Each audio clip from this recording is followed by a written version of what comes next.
Library.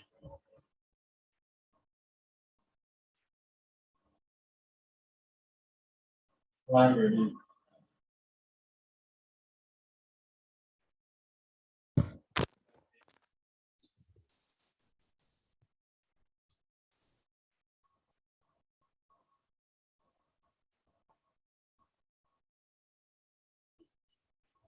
Hello, everyone. Welcome to Facebook Live. Talk about live. Here we are on YouTube and Facebook.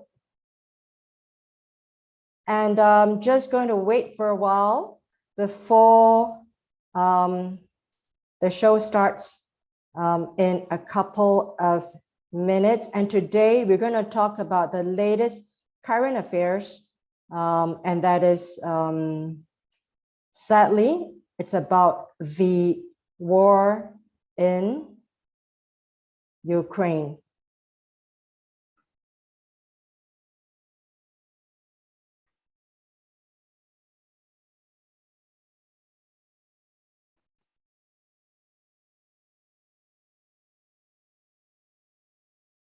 Hi, Annette, how are you? We are live again. Now, I just want to apologize to all the viewers who are trying to come in. I am trying to get to Facebook now. Okay, you will see this live now, ladies and gentlemen, and also Annette, that we are already on live, and I am going to share it to the group.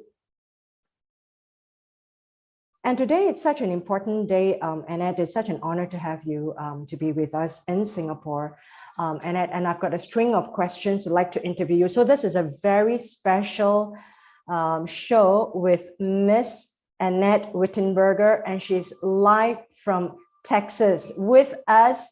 Joining us from Texas, Miss Annette Whittenberger to Singapore is actually 11:28 p.m. Singapore time.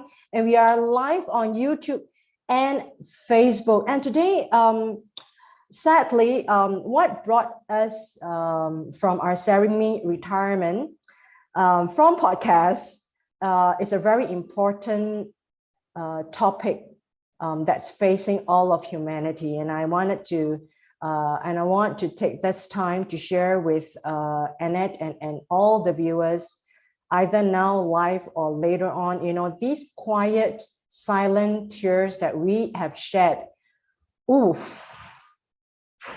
the last 7 days. But and also, Annette, just to let you know, we still have got a Singaporean in the heart of Kiev right now reporting, and he is actually a Singaporean, and he's not living there, because his wife is actually a reservist medic for the Ukraine army. So he says that it's not right for him to leave her and them, him being a Singaporean. And also he said in his own words, for as many a live interview from the news here, is that he can't live with himself. He would just pack and go. And I think that's what an uprighteous human being will do. When you see your neighbor hurt, you do want to show some form of protection. So that is the outset of our talk today, Annette. And a little bit about Annette, ladies and gentlemen. She's a veteran, a retired major who led 8 peace missions throughout the world to keep world peace. And we're going to talk about a few issues here. How important is the strength of the American military in different parts of the world?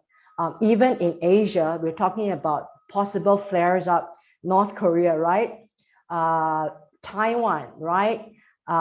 In the South China Sea. So we want to talk about how important it is to have a very strong American military, a peacekeeping force to keep bad actors at bay. So that people like us can live, right? People like all these I should say, we are just mortal human beings trying to make a living, trying to make a life. So with this outset, Annette, it's such an honor to have you to talk about your military experience and your point of view right now that you've hung up the uniform as a civilian entrepreneur.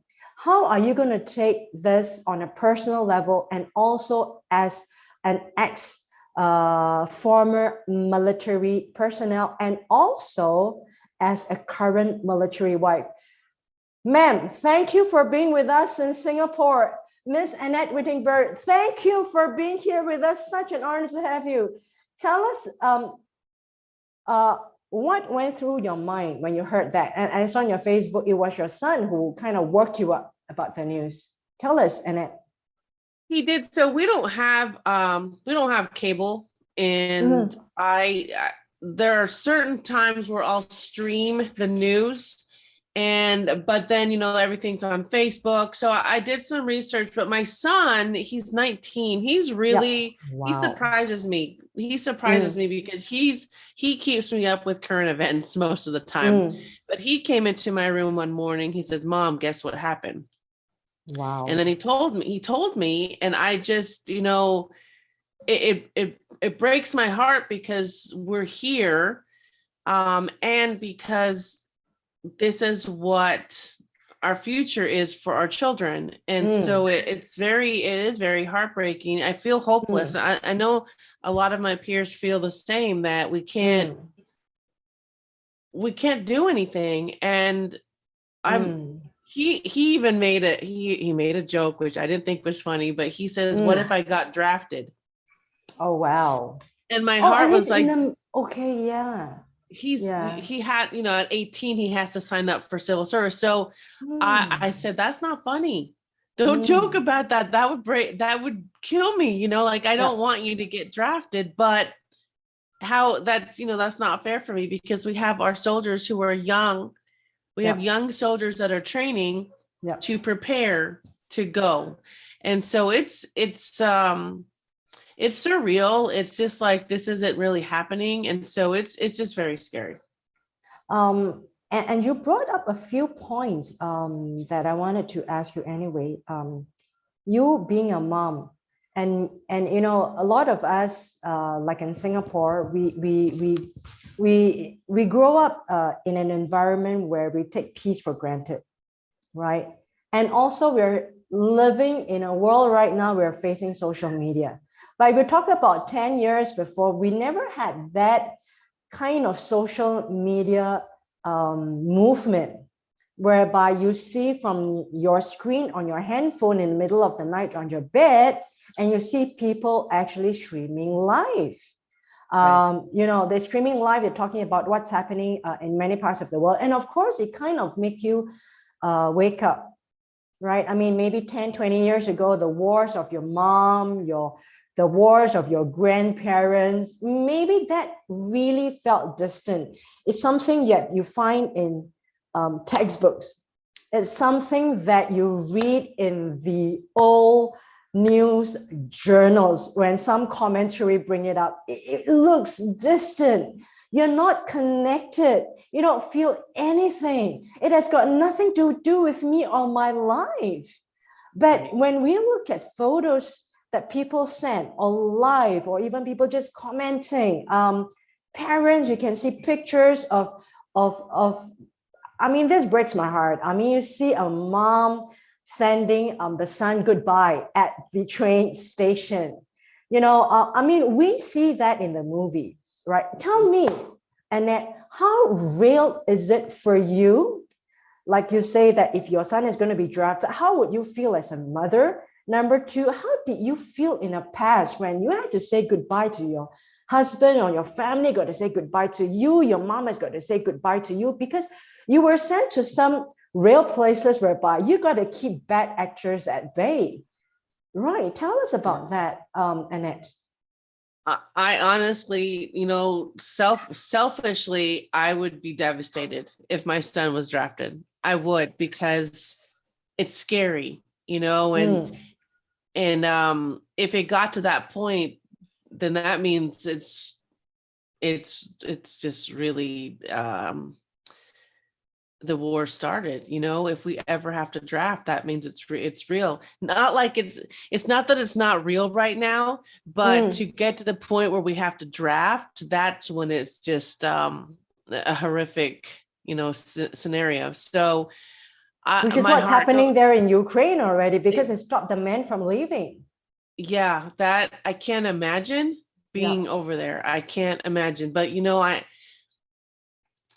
I do have friends on social media that are going there as part of a mission. We are seeing soldiers being that are leaving from certain bases over here in the United States. So there are soldiers already going over there. And so that's what's really, it's heartbreaking to see, because that's someone's son, that's someone's husband. And my heart goes out to them, because when I went to Iraq and Afghanistan, I knew that we weren't necessarily at war. We were doing peacekeeping. We were going over there to help. You got to stop the bad actors. Yeah. So it was just a different mindset. I was still nervous and scared to go over there because things can happen. But I knew that my mission was peacekeeping. So completely different, but leaving my family to go over there, that was hard because my kids were young. I mean, can you imagine you are being attacked in your own home ground? Yeah. Right?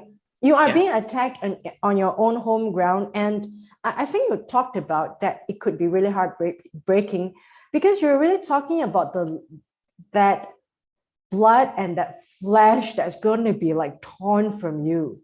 I mean, when I look at the videos in Facebook, people are posting it. I try not to, Annette, but I don't want to be disconnected. I want to be connected, but yet I'm trying very hard to not be swallowed up by this, because can you imagine, it's so heart-wrenching right now, even though we are so far away.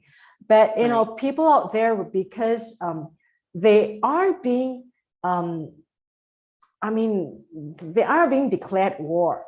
Right. And the thing is that, like what you say, you have been to these places as a peacekeeper.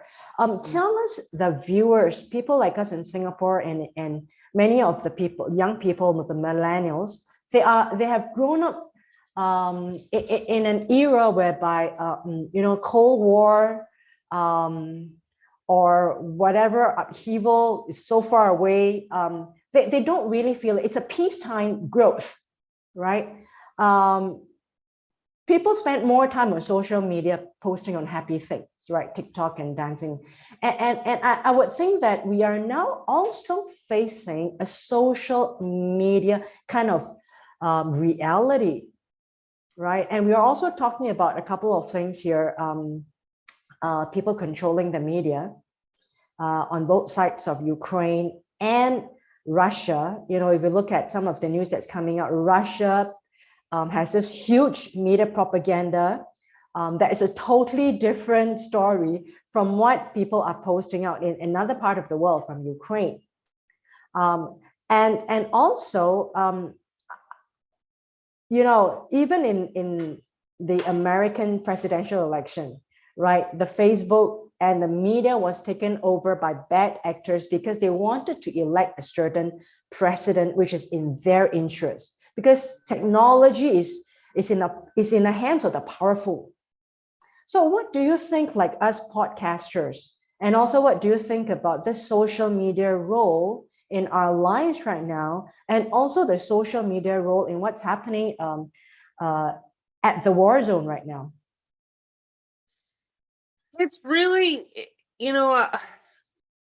social media can be good. There are, local, our news stations broadcast from social media for those of us who don't have, cable and all that. So, but I think we just need to be very mindful that sometimes these Facebook posts from people are a little bit exaggerated, or they're telling it from their point of view.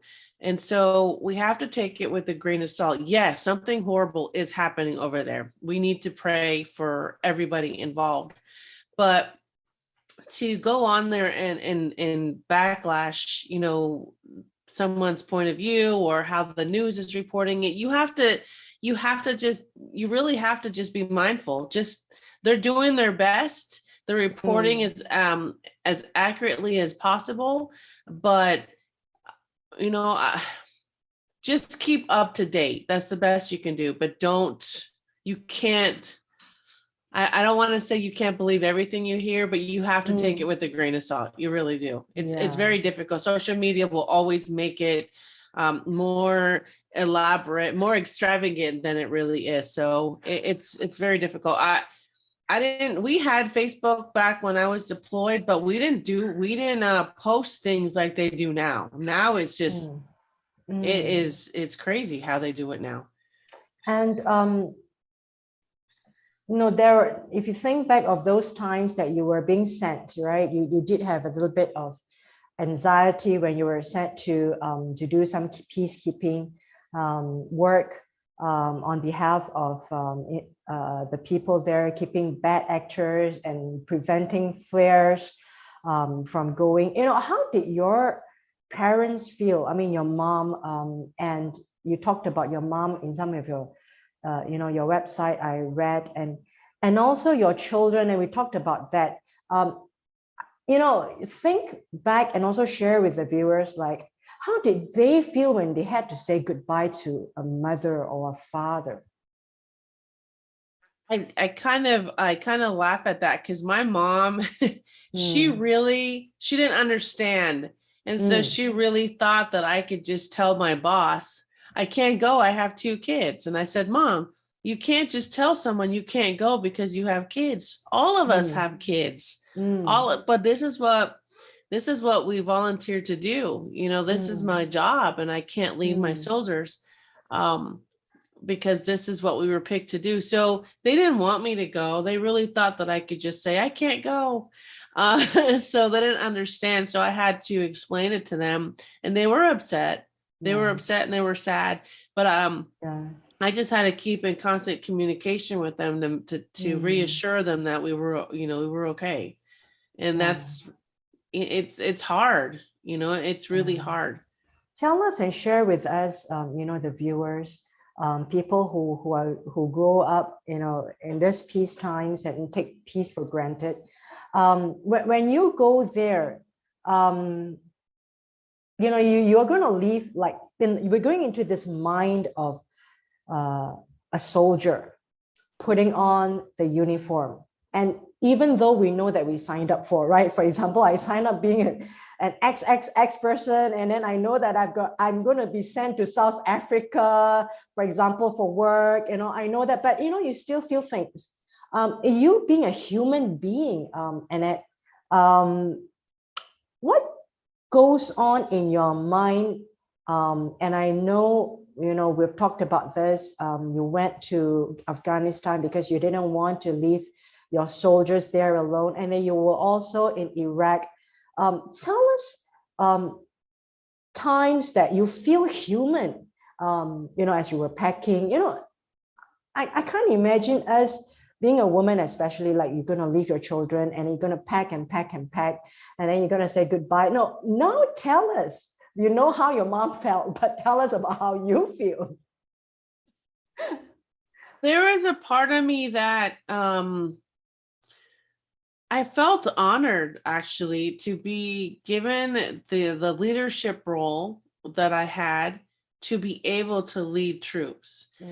It's such a humbling experience, a humbling feeling to be their leader. They're dependent on you. It's like they were my kids, and I had to make sure they were going to be taken care of. So I really, that was one of the best experience of my career, and I miss it. I love my soldiers. I would do it again, but unfortunately I'm not in the position to do that. So, I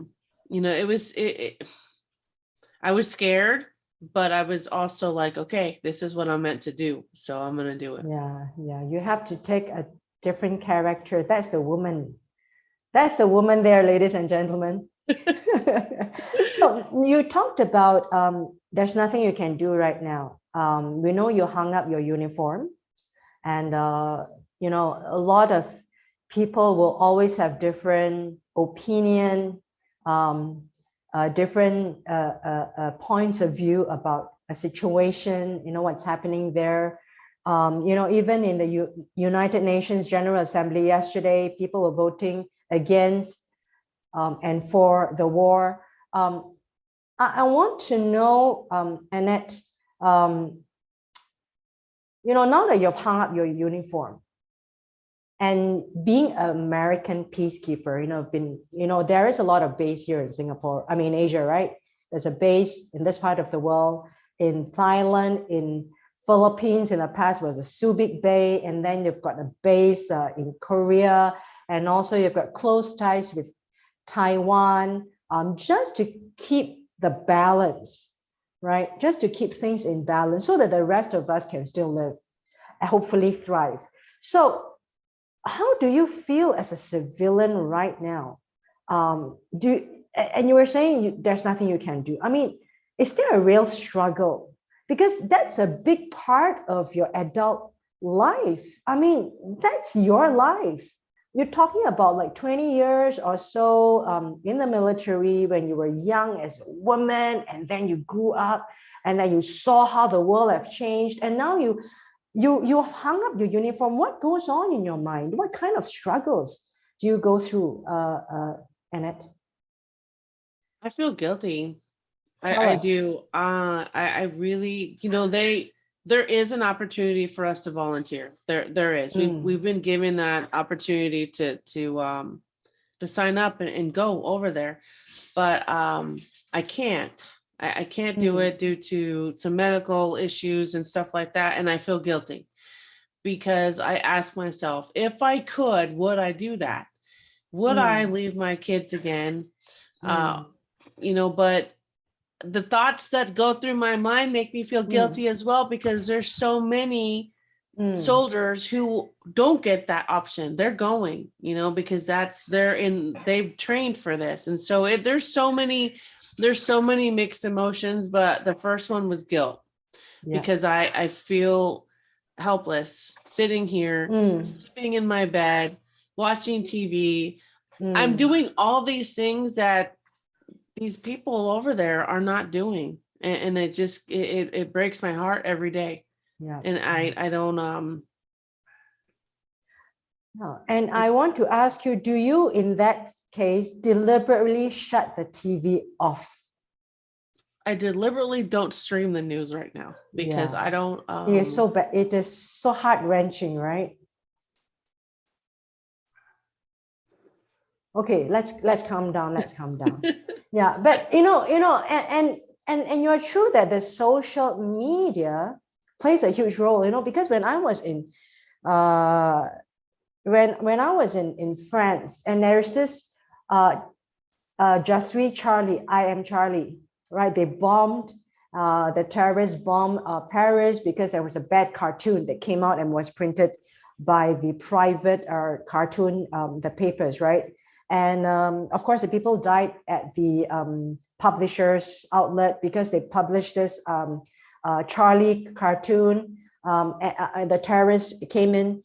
And of course, the news was big about it because you're looking at the news, it's so huge, right? It takes the whole front page. And the people were very worried, like, okay, what's happening? And I told them the rest of France is all right, because it occupies the whole front page, and you thought that the whole of Europe or the whole of France, you're being bombed. But that's a little bit of I should say that the construct of the mind is what you see with your eyes in that inch, whether it's a piece of newspaper, you pick it up, or whether it's that 2 by 2 inch screen, you look. That's like you say, that's a lot of exaggeration out there, but there's a lot of truth also, because we're talking about impending threats. Like, you know, I'm so much trying not to look, and I'm praying so hard that, you know, it's going to stop. because people's lives are there. We're talking about things like I'm learning new things. What's a vacuum bomb? What's a carpet bomb? And these are illegal in war. It's like, oh, wow. And of course, when you were younger, you don't hear a lot of things, right? A lot of things are just like reported on one front page. You don't get a lot of details. But because of the media, many people are reporting it. You get to find out that sense there. Do you feel that there is a reason why countries are not being involved? I'm not talking about politically, but do you think there is a threat of escalation, that it may be out of hands at certain point, Annette? Yeah, I believe so. I think there's just